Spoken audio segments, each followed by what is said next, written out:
On today's podcast, we have Daniel Romero, co-founder of Farcaster. Dan, welcome to the show. Thanks for having me. I'm really excited to have you for a myriad of reasons, but one of them is I have some just core questions about Farcaster that I probably could have Googled, but we're here now. So I'm like a chat GPT for Farcaster, so you can ask me whatever and I'll give you an answer. And hopefully I won't hallucinate. Perfect. So we're going to start with some really basic questions. I want to get into what's happening with frames and definitely dig into all the energy that's around that, which is super exciting. But want to just level set for our listeners, give them a lay of the land.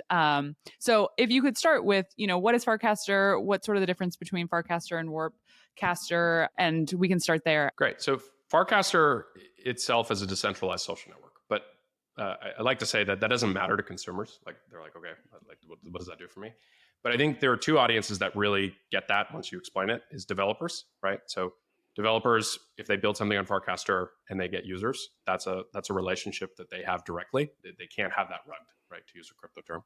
And same thing with creators, right? So if you're a big creator, YouTube, Twitter, TikTok, pick your favorite, for whatever reason, it doesn't have to just be some kind of crazy political thing, those platforms can just yank your account. You don't get a chance to export your audience, and that's actually pretty impactful if that's your business. And so on a network that is decentralized, that can't happen. And so developers, creators, they like the decentralized social network, but average consumer, right? Maybe you're not a creator, maybe you're not a developer. You're like, why should I care about Farcaster? So I think the simplest description of Farcaster is it's a social network that has some vibes of Twitter, actually a lot of vibes of Twitter, mixed with Reddit. Right. So the specificity of subreddits. So if you have whatever interest, gardening, F1, longevity, there's a sub community, right, on Farcaster that you can find, and you can kind of find your tribe, right? That's the term we're trying for the marketing standpoint. We're not so good at marketing. We're engineers, but I think one big push in 2024 is to make it much more relatable to normal people. And so I think coming up with the pitch for why would you even care about Farcaster is something that we're still working on. But I would say that if you're kind of the average person at home, you use Twitter, you maybe use Reddit, maybe use TikTok, Farcaster is going to be a place that if you have a set of interests, you're actually going to find communities and kind of thoughtful internet strangers, basically, all over the world who are interested in the same things you are. And so it's actually, in a way, I don't know if you guys kind of were on early Facebook era, that's kind of how early Facebook felt. Like, yeah, you were kind of associated with the school, but you could like click on all these different interests and then find everyone else who had interests similar to you. And it was kind of like this like way to find other like-minded people. Whereas I think social media in 2024 is a little bit more like these huge monolithic things. You sign up for Twitter and start tweeting. It's like, yelling into the void. And so I think for the average person, it's actually a great way to just meet people who have similar interests to you. And yeah, that's what I would say. And then I'm happy to talk about all the technical stuff that happens underneath to make it all work. But that's the workshopping pitch of what Farcaster is. I like that a lot. And I it's really interesting to hear you talking about it, because all of a sudden the experience of Warpcaster and having the different channels, which is a big part of the user experience, suddenly starts to make a lot of sense in terms of how you're thinking about that value to the consumer being an interest graph that has social elements as a fundamental part of it, which I think Reddit as an interest graph is very clear and very obvious, but you don't have that social element in Reddit. At least I'm not friending people in Reddit and talking to them. I know that capability is there, but I have no interest in doing that. But I think having that be sort of the sort of marriage of the two at Farcaster, that makes a ton of sense. And honestly, it maps to my experience of Farcaster, of using it so far. So I think that insofar as you're doing your marketing this in 2024, thinking about the everyday consumer, I think that definitely tracks. It's actually a brilliant encapsulation, by the way, of Reddit. So Reddit has the depth of interest. Like you can find any weird community on there, and it's like 100,000 people. You're like, wait, there are 100,000 people who have this like weird interest. But Reddit, in how its UI is, how kind of it feels, it's actually very pseudonymous, right? Like everyone, you can't put a profile photo. There's no real like the thing that Twitter really nails is you can build an audience and an identity. Even if you're not like a professional creator, it's like, no. It's like, oh, I'm Natasha, here's my Twitter profile. And like, this is my vibe. And like people find people on Twitter, but they don't find interests on Twitter. And then I think on Reddit, they find interest, but they don't find people. And so the goal, and we're not out of the woods yet, but it's very much is, can we blend the best of both, right? And I also think the other two things to think about is Twitter works really well on mobile, right? Just like Instagram, it's like feed oriented. You can doom scroll, all the things that, people say they don't want to do, but they do. Reddit is actually a lot harder to use on mobile. Like, I think if you talk to most people who are really into Reddit, they use it on their computer because it's like this nested reply thing, and it like feels like you actually want all of the information there. And I think that the reality, and we see this in our own data, 85% of usage of Farcaster on mobile. And Twitter has put out numbers, so has Instagram. It's like, I think Twitter's 88% use on mobile. Instagram, they basically don't even have a web client. So it's like 90+%. And so I think that is the potential opportunity for us, is can we build the thing that blends the kind of like mobile polish of something like Twitter with the feed with that interest depth of Reddit? And that's new, right? We didn't set out to do that. It's like we've kind of been navigating how to figure this out. And so very much like that is a new thing in the last 6 months. And it's very much a focus this year, is like, make this thing relatable to normal people, because they don't care about the decentralization. They just care about being entertained, right? I like to say that social networks kind of do one of two things for people. They're either entertainment. So people claim that they're on Twitter to learn and news and whatever. But the reality is entertainment. You can also do that while learning.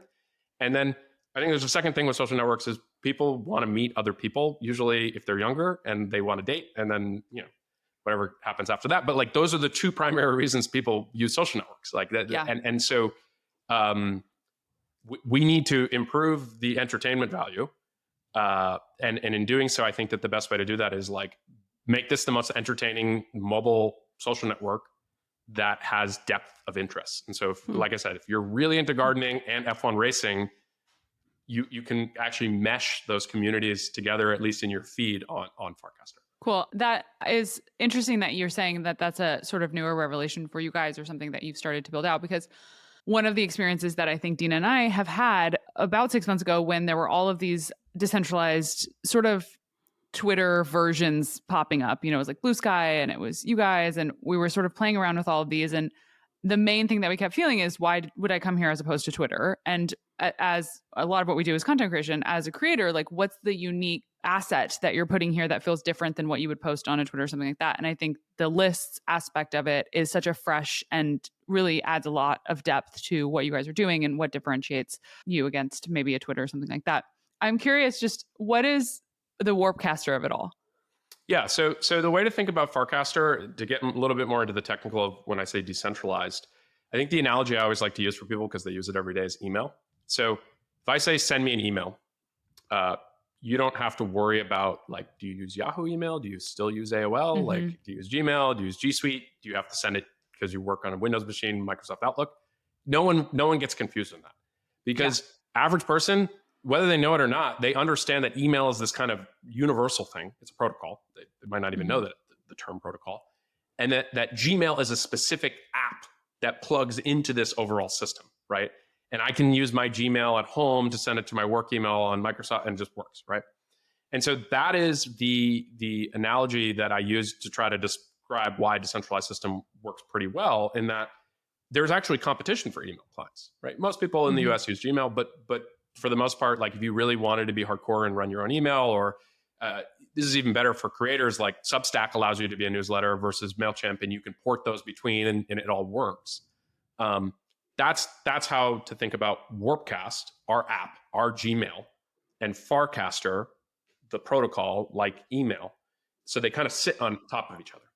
And another good example, if crypto kind of native type people would understand, is there's Ethereum, then you have wallets on top. You have MetaMask, you have Rainbow, you have Coinbase wallet.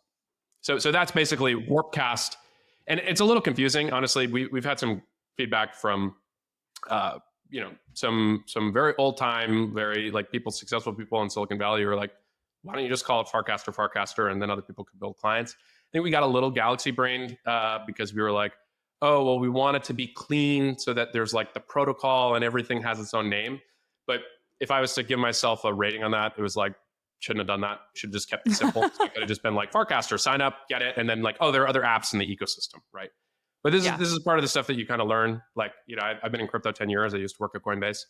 And so I think I got a little overeager on like try to win over the decentralized ideological people in crypto, when I think the reality and hard because it's like we've gone down this path, so you can't run the counterfactual.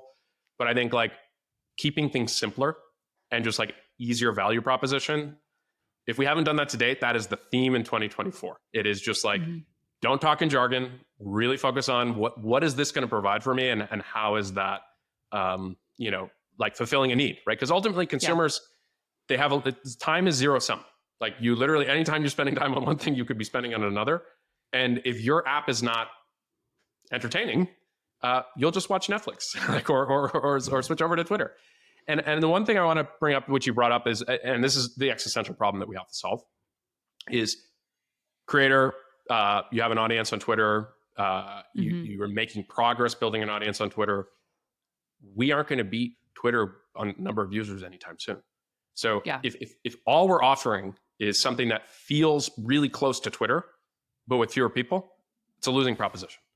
And actually, to bring up just like, last year there was a lot with kind of the Elon stuff. Is like everyone's trying to create a Twitter competitor. Facebook couldn't even create like a Twitter killer. Like, and they had 100 million people because they pushed them all through Instagram. Just competing on the same thing is not a winning strategy. And maybe Facebook, just because in their scale, are going to be able to build it up. But I think you have to build something different, and you have to scratch a different itch for people. And the challenge with consumers, they're not going to be able to tell you that. Like, they can use your product and be like, wow, this is amazing. Like, I didn't know I wanted this. But like pitching someone Instagram before Instagram existed, like they would have said, no, I don't want to do that. And then they use Instagram and they're like, this is amazing. And so that's the challenge with building consumer apps, is you have to kind of like pull out the behavior that is unaddressed, and then actually build a great experience for them. And I think we've made progress, but we have definitely not gotten out of the woods yet. And I think the thing I would want to talk to you today about is Frames, because Frames for us is the first time we've launched something that feels fundamentally different than Twitter. We're not just a Twitter clone anymore. And so that's what's exciting. And that's why we have all this kind of buzz on Farcaster this week, is it's the first time people are looking at this going, oh, this could actually be different. It's not just Twitter on a blockchain, which it's not even on the blockchain, a very small bit. But like the whole point is like we're finally finding our own version of ourselves. And so I'm happy to talk about that today. I definitely want to get into that. I do feel like we've all in the crypto industry have been waiting to see what will be the thing that makes any of these decentralized social media experiments different and distinct than what the centralized or traditional social media networks look like. And I do think that Frames is a really, really exciting step. And we've already been having so much fun with Frames. Before we get into Frames, I do want to just push on one thing which you were talking about before, which was about how creators are a target audience for you. I suppose someone that you think that you have a unique value prop for. And I agree. One thing that always comes up for me is just around targeting creators specifically, and not having the distribution that those creators need in order to have a business or do their work. This is not unique to Farcaster. This is a cold start problem for any social network, but I'm curious how you're thinking about addressing it, especially as creator. I do think that the value prop for creators is very clear for decentralized social media. But it's just like, I don't know how you get that without that distribution. And so I'm wondering what your approach is, and if you have any unique insight there. Yeah, so it's very much a cold start problem, in the sense that if you can get to a sufficient number of users, then you can actually start to play around with those creator monetization primitives that I think Web3 crypto can enable, and actually enable in a very unique and new, interesting way. I can't give you the this is how to go do it. It's like 3 years of beg, borrow, and steal, grind every week to try to get a few more people to stick around in the app. And so that's where we kind of are, is we especially coming into January, we were kind of at our biggest numbers ever for daily active users. That's the kind of metric. I wake up every day and I look at a chart of the number of people who used the app yesterday and then the day before, and just kind of see if that goes up. The industry vernacular is down, right? So if you listen to a Facebook Meta earnings call, they talk about time spent, which is even more aggressive. It's literally how many minutes does the average user spend across all Meta properties, and then daily active users. And so that is, to me, the challenge of any of these social networks is you don't get credit for signups. You can maybe get a bunch of people to sign up because it's oh wow, there are all these people signing up. But if no one comes back, the creator doesn't have an audience, doesn't get interaction, doesn't have the chance for monetization. So they'll churn. And then the whole thing kind of falls apart. So Mhm. I think for us, we've been really deliberate on just focusing on DAO. Like I wake up every day and it stinks because it's like, it'll go down. And then it's like, it's demoralizing. Like, oh, come on. Yeah. Like, why are people not wanting to use it? And so you just kind of have to keep pushing and pushing and pushing. And let's just be clear. Like we've had amazing growth last like week and a half. We're at 18,000 DAO, which is a lot of people if you think about it. Like, you know, it's like starting to get to be like a stadium, like small stadium, like soccer stadium or something. But that's like nothing compared to Facebook or Twitter. So Mhm. let's not give ourselves too much pat on the back. But I would say what's interesting is when you have 18,000 daily active users that all have a crypto wallet and may have some crypto because you focused on crypto natives at the beginning, you start to actually have monetization happen way faster than Web 2. So if you think about how like you monetize on something like YouTube on Web 2, Google's massive scale with YouTube, they sell ads. You don't have to do any work. They algorithmically sell it before your thing, and then you, based on the number of views, you get some cut, right? But on Farcaster, like we wouldn't be able to sell the ads. It's like too small. Like you're just not going to be able to make enough money because we don't have that scale. But creators who are building or putting NFTs on, you know, something like Zora, we have like a really nice mint flow right from the app, and we've had people sell like 3,000 basically, you know, free NFTs that they make $1 and change per NFT. And that's like, I've had people say, it's like, that's the most monetization I've had for my, you know, my art period. Like, it's just like, Yeah. but part of that is because even though it's only 18,000 people using the app, it's the feed and it's natively kind of integrated. And now all of a sudden it's a new type of monetization for the creator. So that's where that new functionality, that kind of like crypto native functionality that you try to make as seamless as possible and don't confuse people with like Wallet Connect and all these other kind of things that I think the average consumer is just like tap a button, mint from the feed. That feels pretty good. And I think that is the stuff that will start to attract people to come over because it says, yeah, I'm not going to get as many clicks or views or likes as I'm going to get on Twitter, but I actually make more money in like one thing on a smaller network that is actually crypto native than on traditional social media. That's how I think you win with creators, is that they will follow where they can make money. Like, and Totally. it's not a bad thing. It's like, it's literally their livelihood. Like they're here because they want to be able to make more content and build.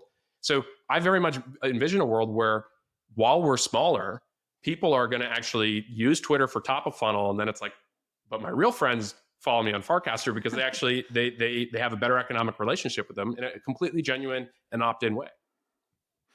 I also think it tracks with two trends. One trend of, you know, you've seen sort of traditional media models die and people move towards these new models of, you know, Substack and Beehive and these ways of more direct relationship, especially as we're talking about creators with their followers or with their subscribers, whatever it may be. And that being continuing to be the trend of quality over quantity, basically.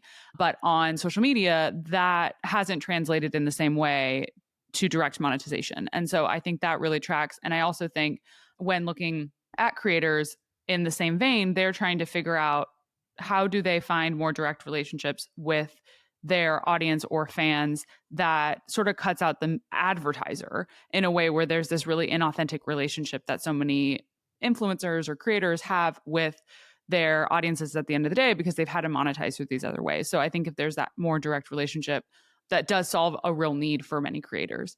So I want to get into frames, and I think there will be many people who are listening who obviously have a ton of context for what's happening and are, you know, on there hacking things together and having a lot of fun, but there will be a lot of people who have no idea what we're talking about. So would love to just give, if you could give a 101 on what's happening with frames.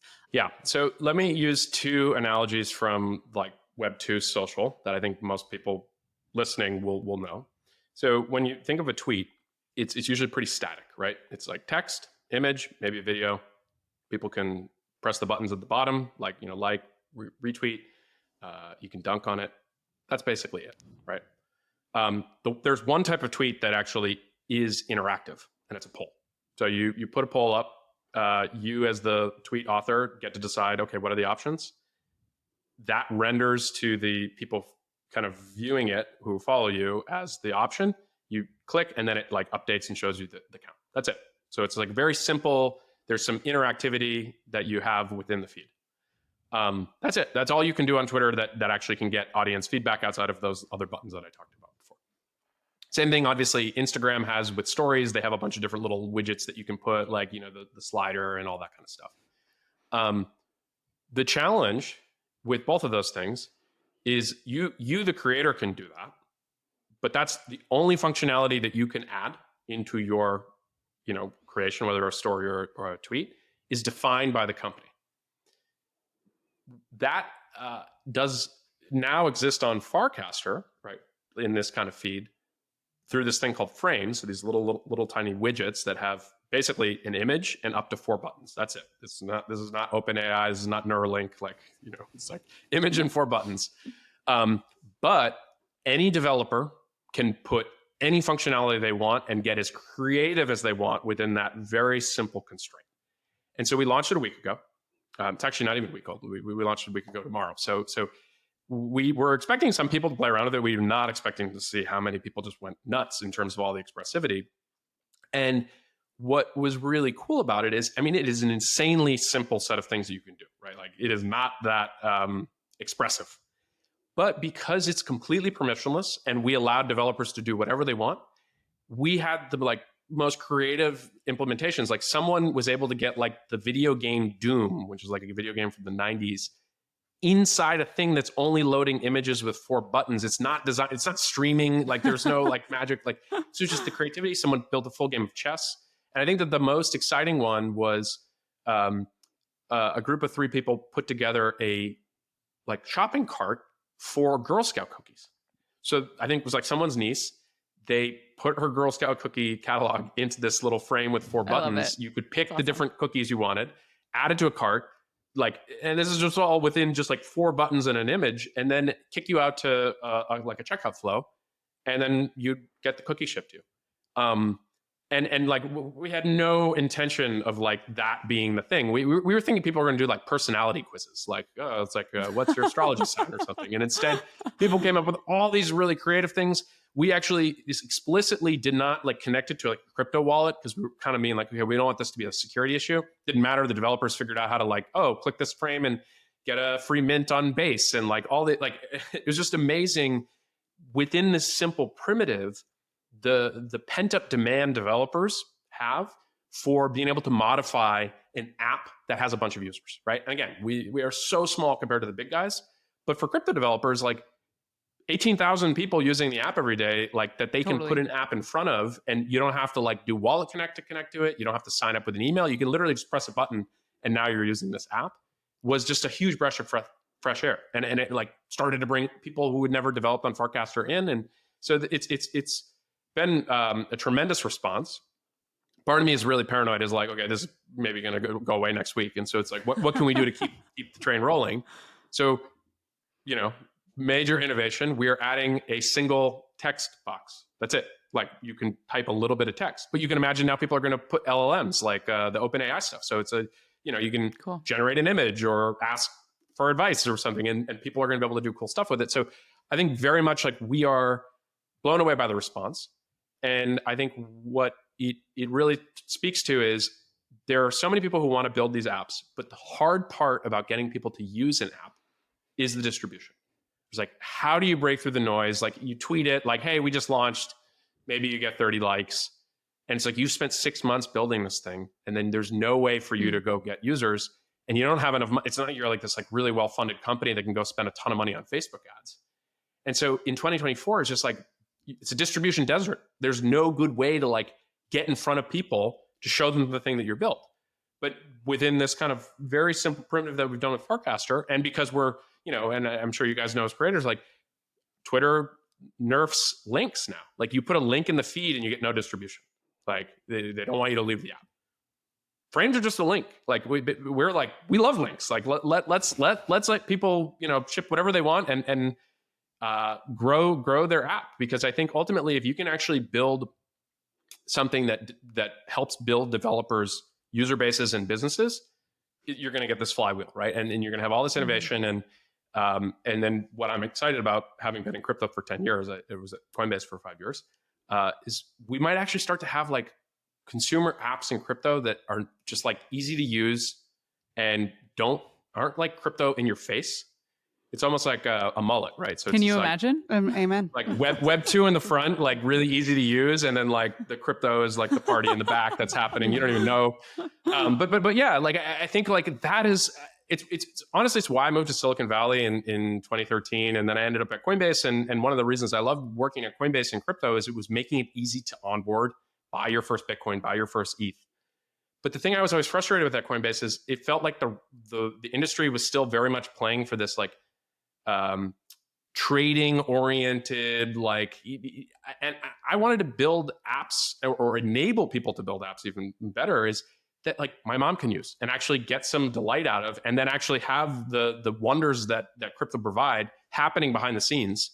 And so we are, a week into Frames, it very well could just not work, right? Like in terms of like, there's a ton of interest and then it doesn't go away, or it goes away. But I'm optimistic that this is showing that there's so much demand for people to be able to have these canvases to express interesting ways of doing stuff, and doing it in a way that is also crypto native behind the scenes, because then it just enables new functionality. I'm hoping to see more frames that are not like specifically for developers. So like I can totally get, as you're talking about it, I'm like, if I'm a developer, man, this is so fun. Not only do I now have the distribution, I have this tool set that's really simple, gives me some constraints to work in, and I have all this stuff behind the scenes that I can tap into. And so it totally makes sense why there's been an explosion of frames. I think the Girl Scout cookie example, something that is bringing something novel and new to a consumer or an end user that isn't a developer, I think is what's really very special, and why I think this has a lot of potential. And so I'm really excited to see those types of frames as well. Yeah, I also think that I already know that there are people working on like no code tools for frames, because again, they're so simple. It's actually like a great platform for people to build something. It's like, okay, you upload an image or upload a few images, you can kind of like wireframe it out, and then it just works. And so now all of a sudden you're unlocking a whole other creative group of people who are like, I have an idea for a frame, but like traditionally like building a mobile app is like probably too much for me because I don't know how to program, versus I can think through, like, if I click this button, show this image, and click this button, show this image. And so that is like the ultimate. If all of a sudden enable 10x or 100x more people to actually build these expressive experiences, again, we have a ways to go. We have to really, deliver on the kind of core primitive, but I could very much see a future where that really works out. And I think that would be great. The Canva for social media. Please. Yeah, exactly. I know we're coming up on time here, but I just want to end with, here at Boys Club, where we have a very feelings first approach to our work and this podcast, and would love to just end on a feelings check-in with you, specifically around, I follow you on Farcaster and on Twitter, and you really build in public, and you've been very open about sort of the traction that you've gotten and how long, frankly, it's taken for you guys to get where you are today. It's taken almost 3 years to get to 40,000 monthly active users you posted about recently. That, to me, I see that, and I am so encouraged to see a founder have so much conviction about what they're building and continue to do the hard work every day and wake up and look at the numbers and keep going, which is just really inspiring. So would love to just hear from you how that feels, how you're feeling today. Like, what has the experience been over the last few years for you as a founder? Yeah, so I think I'd say two things. So one, I'm fortunate in that I got to experience something similar with Coinbase. I joined in 2014, right as that bubble was crashing. So my first 2.5 years at Coinbase were like a long crypto winter before ETH even really existed. And so it was like pretty dark. And I stayed because I was really inspired by Brian Armstrong and Fred's like commitment to kind of the vision. Like a lot of our competitors pivoted at that point. And so 2017 was an incredible year for Coinbase. And so I think I learned a little bit of something about persistence. Because I actually think if I hadn't done that, I wouldn't be surprised if I would have quit or we would have pivoted for Farcaster. If you look at that chart I shared on Twitter, it's like there is a long time in the wilderness when no one's using it. And it was like, literally, it was like me. I was the only daily active user, even though we were onboarding people. So I always kind of find it cringe when like people basically try to tell this like rosy story, and it's like every entrepreneur, every builder, anyone trying to build something new in the world, there's that grind for a very long time, and it can vary for each person. And I think when people kind of like suppress it, I don't know why, like they try to make it seem like they were like this brilliant overnight thing. I actually think it's really discouraging for people. And so I know how that has felt. And so it's absolutely brutal, right? Like you have anxiety, like, what am I doing? Like, should I be doing something different? And I'm in a case where like I had some success from Coinbase. So I actually had like less pressure in certain areas. And so I think it's a really, really challenging thing to mentally like manage your own mental state on that. And I think anyone who is being honest with you goes through the same thing. And it's actually created a lot more empathy for me about like basically anyone trying to do something in public and build something new. Even if I don't like necessarily like their opinion or whatever, I just kind of be like, they're going through a lot of hard stuff because they're actually trying to do it. It's much safer to just like take something a little bit more conventional versus risking out on your own. And I think that the second thing is I really want to emphasize is like, I am only able to do what I do because really two people have really made this happen is, you know, outside of my parents in my life, but my wife, I have two young kids, like she's been so supportive and patient with me when I'm coming in these huge mood swings of like, it's a roller coaster every day, right? Like, it's like, I'll be on top of the world. And the next day it's like, this whole thing is not going to work. And that's not like the most pleasant person to like come home to each night. And I think the kids have been a good modulating influence because they are little bundles of joy most of the time. But I think like your partner through that is someone who they don't get enough credit for actually helping modulate like just how you're able to live your life. And you can see how it really puts stress on a lot of partnerships when you're doing something like that. And the other thing is my co-founder. I'm a little bit more distracted. Like I buzz around and all this other kind of stuff. And my co-founder Varun is very level set and rational and willing to push back. And I think, you know, I tend to be a little bit more of the public face. Like it's just, that's my job. But like, you know, it's one thing I was just like, it's like when people are like, oh, you're the founder. It's like, no, I'm a co-founder. Like there is zero version of me ever, you know, and we're not out of the woods. I always want to say that, but like to where we've gotten today without Varun, like impossible. Like I couldn't even imagine doing it with anybody else. Just because I think most people I would have worked with, I would have either quit or the other person would have. And so the fact that he's been such a rock solid partner is like, yeah, I mean, those are the two people that have really made this work. I love that. Dan, so inspiring. We're not out of the woods, but we're feeling very hopeful about 2024 and Farcaster. Shout out to the Boys Club channel on Farcaster. Also, shout out to Ted, who is just such a champion of Farcaster, has been so persistent in recruiting us and the rest of the Boys Club community to come and join Farcaster, and is just a joy and a delight. So shout out to her for also making this happen too.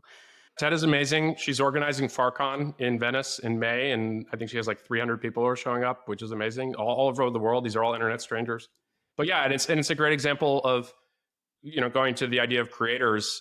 Ted, I don't think had a very big audience on Twitter. She showed up to Farcaster early, has been an amazing community member, really welcoming to new people. I would call her Farcaster native. She can meme with the best of them, and then, you know, kind of bring, you know, she created Farcast Her, which is like, I was actually a little skeptical because at the time it was like this whole like, oh, Farcaster doesn't have enough women, and like, you know, like, are we doing this just as like a token gesture? And she's like, no, I really want to own this and do it, and it's been phenomenally successful. And so huge shout out to her, and everyone else in the community. I mean, it's so amazing to so many of the people in you know, the 100 most followed people on Farcaster. Most of those names you don't have big audiences on Twitter. Yeah, you have a few, but like for the most part, these are they're new micro celebrities. They're new people who are new voices that are actually now having some distribution as the network has grown. And I'm excited to see where that goes. And I think, yeah, it's been really, it's been one of the unexpected things is I didn't think I would have like all these internet strangers who I now, you know, a lot of them I haven't met in person, but like I have a human relationship with way more people in my life as a result of doing this thing. And so even if it doesn't work out, I think it like there's been a lot of like very positive things along the way, and has definitely improved me as a person, I think. Well, thank you so much. What a treat to have you on such a big week. And so great to hear about everything that you're building. Thank you so much, Dan. Thanks for having me.